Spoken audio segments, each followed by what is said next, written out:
Hello, hello sa aking mga ka-rocketers dyan. It so happened na wala kaming hapunan ngayon pero may mainit kaming kan at nagsasaing naman kami.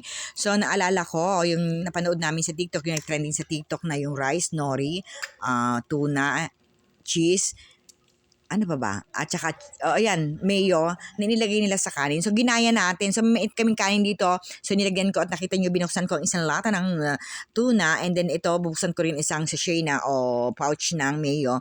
O, ayan, nilagay ko sa ibabaw. And then, lalagyan rin natin itong cream cheese o cheese Swiss. O, ayan. So, tantimeter lang ang ginagawa ko kasi yun lang naman nakita ko.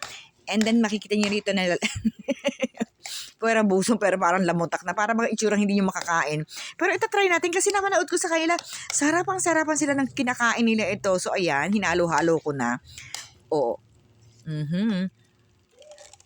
Ayan, then ibabalot natin dito sa nori sheet. Meron akong nori sheet dito. O ayan.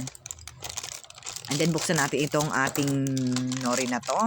At simulan natin kainin. So napaka-trending nito. Ewan ko. Kaya try ko rin ano. O ayan, lalagyan natin dito. Ganyan daw ang pagkain niya. Ganyan ang ginawa nila. Ibabalot dyan and then kakainin. Sarap naman. And then sinabi ko kay Walad, ang sarap. So gumaya na rin siya. Ayan, trinay niya. O ayan, gumaya kami mag-ina. Kaya ang kinain namin ngayong hapunan. O, sige. O, ayan. Oo.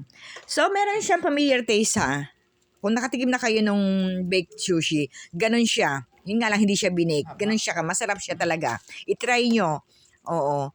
Okay, bye-bye. See you on my next vlog. Babush!